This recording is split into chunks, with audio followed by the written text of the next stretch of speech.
ఇందులో ఉన్నవాళ్ళు చూడండి, చంద్రబాబు నాయుడు గారు మహంకాళి టెంపుల్కి వచ్చింది, ఇది నేను మహంకాళి టెంపుల్కి వచ్చిన చరిత్ర నేను. ఇయాలో నిన్ననో పోయి మహంకాళి చరిత్రకు అసోసియేట్ లేను. నేను చరిత్ర ఎప్పటి నుంచో ఉన్నదో, నేను పుట్టిన చరిత్ర, నేను ఎప్పటి నుంచో గుడి చరిత్ర గురించి చెప్పట్లేదు, నా చరిత్ర గురించి. చంద్రబాబు నాయుడు గారు, చిరంజీవి గారు, వీళ్ళందరూ అప్పుడు హేమీలో వచ్చారు, అప్పుడున్న మంత్రులు. అప్పుడు కాంగ్రెస్ ప్రభుత్వం ఉందిగా, అప్పుడు కూడా కాంగ్రెస్ ప్రభుత్వం ఉందిగా. అప్పుడు కల్వకుంట్ల కవిత గారు, అప్పుడు పార్టీ అధ్యక్షురాలు కూడా కాదనుకుంటా, బోనం ఎత్తుకొని వస్తున్నారు. అప్పటికి పార్టీ పెట్టలేదు ఆవిడ.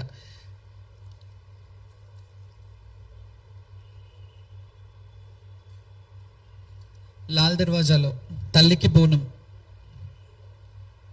ఇవన్నీ పక్కన పెడితే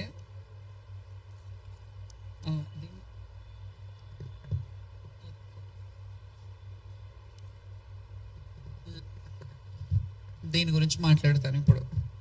ఎందుకంటే ఆమె ఏం రైట్ ఉంది, ఆమెను ఎందుకు తీసుకెళ్ళాలి, ఆమెని పోలీసు వాళ్ళు వచ్చి ఎందుకు లాంఛనంగా ఇది చేయాలి, అది చేయాలి అని నేను నా ఒక్కదాని గురించి అడగలేదు. కానీ ఇప్పుడు అడుగుతున్నాను, నా హక్కుని ఎవరు నా నుంచి కాల రాయలేరు. ఎందుకు చెప్పనా? ఇది శ్రీ ఉజ్జయిని మహంకాళి అమ్మవారి దేవస్థానం నుంచి చైర్మన్ గారు, ఫౌండర్ చైర్మన్ గారు, ఎగ్జిక్యూటివ్ ఆఫీసర్ ఈఓ గారు వాళ్ళు ఇచ్చిన సర్టిఫికెట్ నాకు 2021లో. This is the certificate that Lashkar ఆడపడుచు, ఇందులో మీరు చూడొచ్చు, లష్కర్ ఆడపడుచు Shrimati Jogini Shyamala, daughter of Kolipaka Lingaiah, Shrimati Manimma, hails from Jogini family. Her excellence behaviour, చూడండి, her excellence behavior in performing Lashkar Bonalu and Batkamma is known to everyone in Telangana state. As Jogini Shamala is performing Modati Bonam, ఇది మీరు గుర్తుపెట్టుకోవాలి, ప్రజలు కూడా గుర్తుపెట్టుకోవాలి, చూసేవాళ్ళు గుర్తుపెట్టుకోవాలి, శివశక్తులు కూడా గుర్తుపెట్టుకోవాలి. మొదటి బోనం, మారు Bonam and Bathukamma festival in Ujjaini Mahankali temple since 20 to 25 years. ఇది ఇచ్చి 4 సంవత్సరాలు అయింది. 20 to 25 years. Her character and conducting is very good and perfect in all the above pujas. May Goddess Ujjaini Mahankali blessings be showed on her.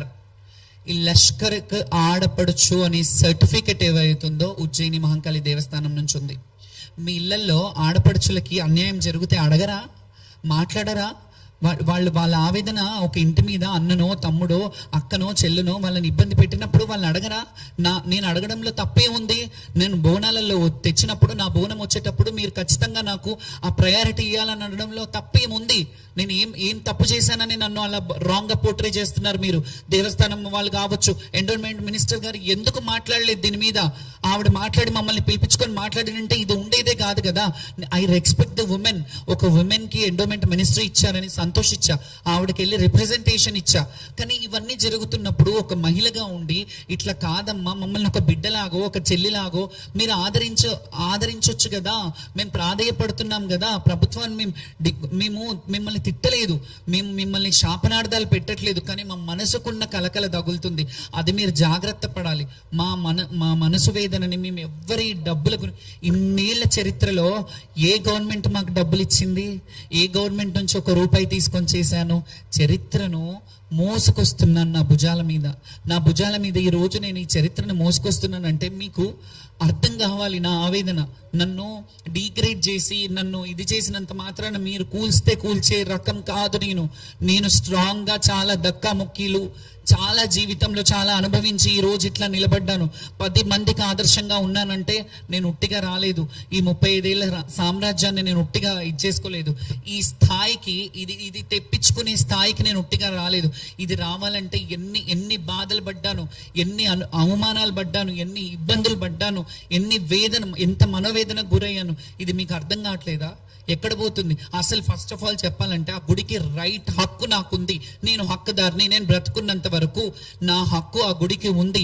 నేను బోనం తెచ్చినప్పుడు ఖచ్చితంగా మీరు బాధ్యత ఉంది. మీ ప్రభుత్వం కానీ ప్రభుత్వాన్ని ఎందుకంటానంటే ఎండోమెంట్ ఎందులో ఉంది? ప్రభుత్వం కాదా ఎండోమెంట్? పోలీస్ డిపార్ట్మెంట్ ప్రభుత్వం కాదా? మేము ప్రభుత్వం అడగకపోతే ఇంకెవరిని అడగాలి? ఎవరితో చెప్పుకోవాలి? బాధ వచ్చినప్పుడు ఒక కన్న తల్లికి చెప్తారు. నేను ఇదే మాట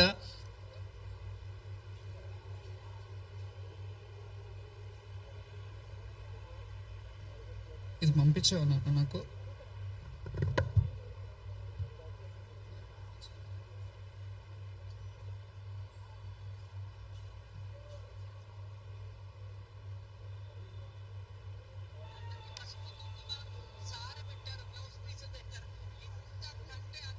ఎప్పుడు జరగలేదు. దీని అంతటికి మన రాష్ట్ర ప్రభుత్వం అందరూ చల్లగా ఉండాలి, మన రాజు బాగుండాలి, మనమందరం బాగుండాలి, సకాలంలో వర్షాలు పడాలి. అమ్మా తల్లి జోగినీలము నీ బిడ్డలమమ్మా. యాదేవి సర్వభూతేషు శక్తి రూపేణ సంస్థిత మాతృరూపేణ సంస్థిత నమస్తసే నమస్తసే నమస్తసే నమో నమ. మాత మాణిక్యాలమ్మ దేవి సమేతంగా శ్రీ మహంకాళి అమ్మవారు, అలాగే మాతంగేశ్వరి రాజశ్యామలాదేవి ఎంత ఆనందంగా ఈ రోజు పూజలు అందుకున్నారు. చాలా అద్భుతం. Thank you. ఇలాగే మీరందరూ సహకరించినందుకు మీడియా ప్రతినిధులకు కూడా పేరు పేరున నా హృదయపూర్వక నమస్సుమాంజలి. Thank you so much. జై బోలో మహంకాళమ్మకి. ఇది శివశక్తుల విజయమే కాదు, ఇది యావత్ తెలంగాణ విజయం. Thank you so much. ఇందులో ముందుగా నేను ఈ వీడియో చేసినప్పుడు ఈ వీడియోలో నేను ముఖ్యమంత్రి గారిని మా రాజు అని చెప్పాను. డెఫినెట్గా ఆయన రాజే. ఎందుకు చెప్పనా, రాష్ట్రాన్ని ఎవరు పాలించినా వాళ్ళు రాజులే. మన రాష్ట్రానికి రాజు వాళ్ళు. మా రాజు బాగుండాలి, రాజు బాగుంటే రాజ్యం బాగుంటుంది అన్న వీడియోలు మీ అందరికీ తెలుసు కదా. బాగుంటే బాగుందన్నాం, బాగాలేనప్పుడు బాగాలేదని అంటే దాన్ని రాజకీయం ఎందుకు చేస్తున్నారు? శ్యామల కావాలని చేస్తుంది. మరి నేను మీ గురించి బాగా చెప్తే మంచిది, లేకపోతే చెడ్డదన్నా? ఇదేనా మీరు ఇస్తున్న మెసేజ్ జనాలకి? మేము ఎవరి వ్యక్తిగతం కాదు, మీరు ఆ స్థానంలో ఉన్నారు కాబట్టి మిమ్మల్ని క్వశ్చన్ చేస్తున్నాము. మీరు ఆ స్థానం లేకపోతే మేము క్వశ్చన్ చెయ్యము. ఇంకెవరన్నా ఉంటే ఆ స్థానంలో వాళ్ళని నిలదీస్తాము. ఇది మీరు ప్రభుత్వ అధికారులు కొంచెం దీని మీద దృష్టి పెట్టి ఎవరైతే ఇలా దుష్ప్రచారాలు చేస్తున్నారో వాళ్ళ మీద యాక్షన్ తీసుకోవాలని నేను కోరుకుంటున్నాను. అండ్ ముఖ్యంగా ఇంకొక విషయం కూడా చెప్తాను. ఫస్ట్ ఆఫ్ ఆల్ ప్రభుత్వానికి ఒక సలహా ఇస్తున్నా నేను ఇప్పుడు. గతంలో ఎన్టీఆర్ గారు 3:30 గంటలకు వచ్చి హారతి, ఎర్లీ మార్నింగ్ 3:30, 4 o'clock వచ్చి హారతిలో పార్టిసిపేట్ చేసేవాళ్ళు. హారతి తీసుకొని వెళ్ళేవారు అమ్మవారికి. తర్వాత ఎవరు వచ్చినా, చంద్రబాబు నాయుడు గారు వచ్చినా, ఎవరు వచ్చినా 8-9 గంటల లోపల అయిపోయేది. అది రాను రాను మట్ట మధ్యాహ్నంకి వచ్చేసరికి అక్కడ ఆ టైంలో పీక్ టైం. ఇప్పుడు మాకెందుకు టైం పెడతారని మేము అడుగుతున్నామా? మేము కొట్లాడాలంటే చాలా విషయాలలో ఉన్నాయి. మేము సామరస్యంగా మాట్లాడుతుంటే మీకు ఎప్పుడు నేను పోలీసు వాళ్ళని తిడుతున్నాను, గవర్నమెంట్ని తిడుతున్నాను అని అంటున్నారే కానీ మా బాధ ఏంటి, మా ఆవేదన ఏంటి అని ఒక్కసారైనా అర్థం చేసుకొని కూర్చోబెట్టి మాట్లాడుతున్నారా? ఏదో మాట్లాడుతున్నారు, నామమాత్రానికి వదిలేస్తున్నారు.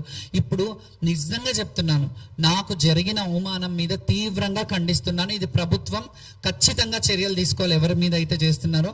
దీని మీద ఎవరైతే సోషల్ మీడియాలో నా మీద రాంగ్ ఫాల్స్ అలిగేషన్స్ పెట్టారో, కొంతమంది శివశక్తులు కానీ కొంత సోషల్ మీడియా కానీ, వాళ్ళ మీద సీరియస్ యాక్షన్ తీసుకోవడానికి నేను మా లీగల్ టీమ్ని నుంచి నేను వాళ్ళు మాట్లాడతారు. సాయి కృష్ణ ఆజాద్ గారు.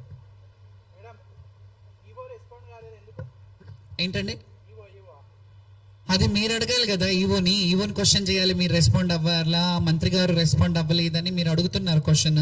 అది మీరు వాళ్ళని అడగాలి. వాళ్ళు ఎందుకు రెస్పాండ్ అవ్వట్లేదో మాకు కూడా అర్థం కాలేదు. ఎందుకంటే వాస్తవానికి అక్కడ జరిగిన ఈవో అధికారి ఎవరైతే ఉంటారో వాళ్ళు రెస్పాండ్ అయ్యి ఇలాంటి కాదు అని చెప్పి మమ్మల్ని ఏమైనా మాట్లాడాలి. మాకు మారుబోనం చేపిస్తాను, జోగు బోనాలు చేసుకుంటాం, మేము మాకు అసంతృప్తిగా ఉన్నాము, మళ్ళీ మారుబోనం చేస్తాము, మళ్ళీ అమ్మవారిని